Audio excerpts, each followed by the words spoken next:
Assalamualaikum warahmatullahi wabarakatuh. Saya akan menyajikan resume yang berjudul Strategi Komunikasi Kepemimpinan dan Efektif. Yang dosen pembimbingnya adalah Dr. Andus, Dr. Roli Darsa, MPD, MT.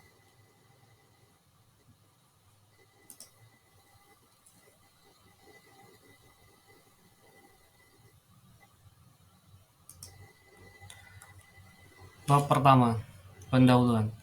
Latar belakang. Kepemimpinan mencakup penggunaan pengaruh dan kekuasaan. Tugas kepala sekolah sebagai pemimpin berupaya untuk mewujudkan generasi muda yang handal sesuai yang dicita-citakan. Keterhambatan pencapaian disebabkan oleh karena faktor kurangnya kemampuan kepala sekolah mengkomunikasikan ide-ide atau gagasan-gagasan secara maksimal tentang visi, misi, tujuan, dan program kegiatan dan sasaran sekolah secara utuh dan benar kepada unsur internal dan eksternal sekolah, yang diharapkan dapat mendukung pelaksanaan tugas-tugasnya di sekolah, terutama pada guru yang berperan cukup penting dalam mendukung keberhasilan sekolah melaksanakan perannya sebagai lembaga pendidikan formal. Dengan demikian, keberadaan sekolah perlu didukung oleh kepala sekolah yang memiliki strategi membangun komunikasi efektif untuk mendukung pencapaian tujuan sekolah. Adapun rumusan masalahnya, yang pertama, apakah pengertian kepemimpinan? Yang kedua, bagaimana karakteristik pemimpin?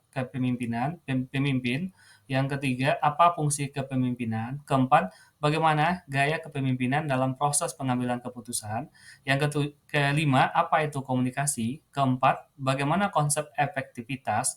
Yang ketujuh, bagaimana analisis strategis komunikasi bagi pemimpin efektif? Sedangkan tujuan penulisan adalah untuk mengetahui pengertian kepemimpinan, mengetahui karakteristik pemimpin. Yang ketiga, untuk mengetahui fungsi kepemimpinan. Keempat, untuk mengetahui gaya kepemimpinan dalam proses pengambil keputusan. Yang kelima, untuk mengetahui komunikasi. Yang keenam, untuk mengetahui konsep efektivitas. Yang ketujuh, untuk mengetahui analisis strategis komunikasi bagi pemimpin efektif. Adapun bab kedua, pembahasan. Yang pertama yang kita bahas dulu pengertian kepemimpinan. Pemimpin yang berhasil bukanlah yang mencari kekuasaan untuk diri sendiri, melainkan mendistribusikan kekuasaan kepada orang banyak untuk mencapai cita-cita bersama. Melalui melalui kejelasan wewenang, tanggung jawab, serta diimbangi dengan sikap disiplin, mereka mengatasi masalah bersama bawahan secara efektif dan efisien. Hal ini juga diimbangi oleh interaksi yang positif, yaitu keterampilan utama dalam mengelola sumber daya manusia. Pemimpin juga harus sensitif dalam berinteraksi, baik terhadap bahasa verbal, nada suara, maupun nonverbal atau bahasa tubuh. Menurut Boni dan Kurus, kepemimpinan adalah kemampuan untuk mengarahkan dan memberikan inspirasi seseorang guna mencapai tujuan organisasi. Berdasarkan pernyataan di atas, pemimpin di sini bukan hanya berperan sebagai pengambil keputusan dalam sebuah perusahaan atau organisasi, tetapi juga sebagai opinion leader atau seseorang yang opininya selalu didengar dan disetujui oleh pihak yang bersangkutan. Menurut Agustian, pemimpin yang dipercaya ialah pemimpin yang memiliki integritas tinggi dengan penuh keberanian serta berusaha tanpa mengenal putus asa untuk dapat mencapai apa yang seseorang cita-citakan.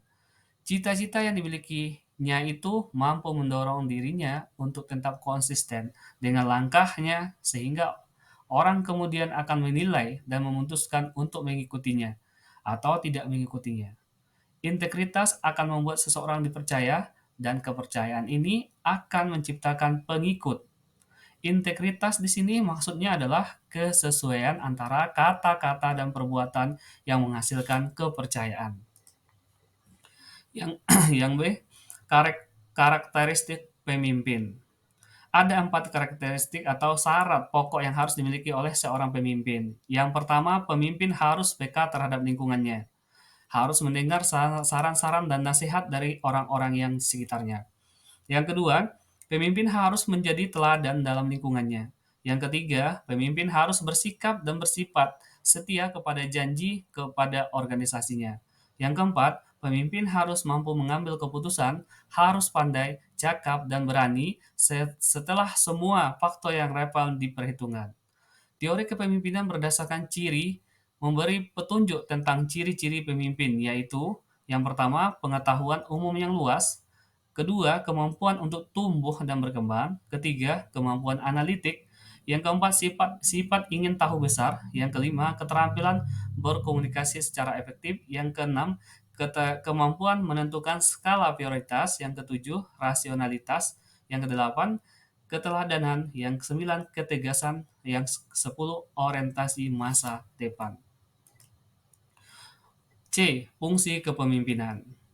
Menurut Siangan, fungsi kepemimpinan bersifat hakiki adalah satu, penentuan arah yang hendak ditempuh oleh organisasi dalam usaha pencapaian tujuan dan berbagai sasarannya.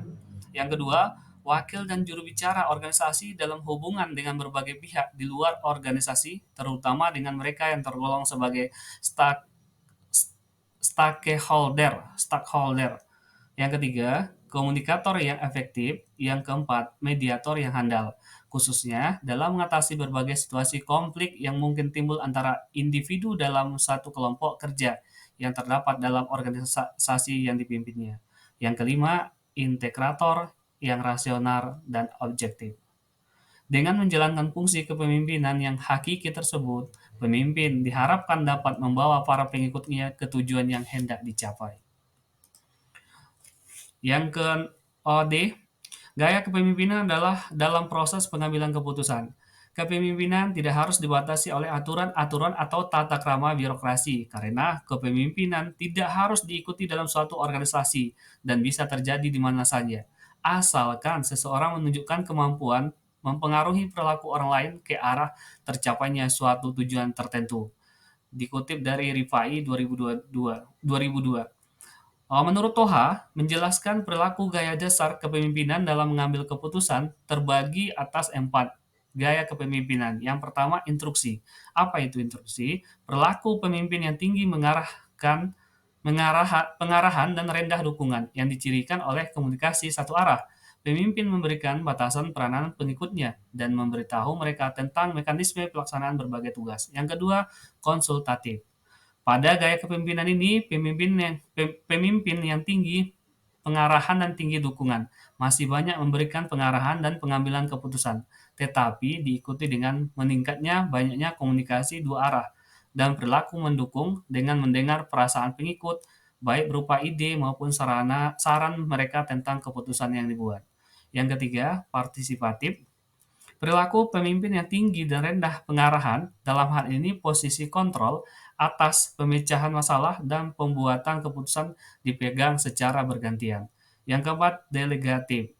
Perilaku pemimpin yang rendah dukungan dan rendah pengarahan, pemimpin mendiskusikan masalah bersama-sama dengan bawahan, sehingga tercapai kesepakatan mengenai definisi masalah yang kemudian proses pembuatan delegasi secara keseluruhan kepada bawahan. Komunikasi. Komunikasi merupakan bentuk aksi dalam mengirim pesan tertentu kepada orang lain dengan memanfaatkan sumber daya media di mana penerima pesan bereaksi, memberi tanggapan penggunaan media tertentu kepada subjek yang menyampaikan pesan. Argyris mendefinisikan komunikasi sebagai suatu proses di mana seseorang, kelompok atau organisasi mengirim informasi pada orang lain, kelompok atau organisasi. Proses komunikasi menjadi transaksi informasi secara umum mengikuti beberapa tahapan. Subjek pengirim pesan mengirim informasi pada objek penerima informasi melalui media komunikasi. Objek penerima pesan mengirim feedback atau umpan balik kepada pengirim pesan sebelumnya. Dalam proses komunikasi, sebagian transaksi informasi tersebut terdapat distorsi-distorsi yang mengganggu arus alur informasi yang disebut noise. Menurut Robbins, menyatakan bahwa komunikasi merupakan sebuah pentransferan makna maupun pemahaman makna kepada orang lain dalam bentuk lambang-lambang, simbol, atau bahasa-bahasa tertentu, sehingga orang yang menerima informasi memahami maksud dari informasi tersebut. F. Konsep efektivitas. Kata efektif berasal dari bahasa Inggris, yaitu efektif, yang berarti berhasil atau sesuatu yang dilakukan berhasil dengan baik. Kamus Ilmiah Populer mendefinisikan efektivitas sebagai ketepatan penggunaan, hasil guna atau menunjang tujuan. Efektivitas merupakan unsur pokok untuk mencapai tujuan atau sasaran yang telah ditentukan di dalam setiap organisasi, kegiatan ataupun program. Disebut efektif apabila tercapai tujuan ataupun sasaran seperti yang telah ditentukan. Hal ini sesuai dengan pendapat Emerson yang dikutip Suwarno Handayaningrat yang menyatakan bahwa efektivitas adalah pengukuran dalam arti tercapainya tujuan yang telah ditentukan sebelumnya. Selanjutnya, analisis strategis komunikasi kepemimpinan yang efektif. Pemimpin efektif. Berdasarkan pengertian pemimpin, kepemimpinan dan efektivitas, maka dapat disimpulkan bahwa pemimpin efektif adalah pemimpin yang memiliki jiwa cerdas, pemberani, memiliki kreativitas tinggi, dapat berkomunikasi dengan baik, dan mampu membawa tujuan organisasi ke arah yang sesuai dengan tujuan perusahaan. Yang perusahaan itu sendiri dan berhasil melakukan hal tersebut. Yang kedua, strategi komunikasi efektif. Definisi menurut Scrum,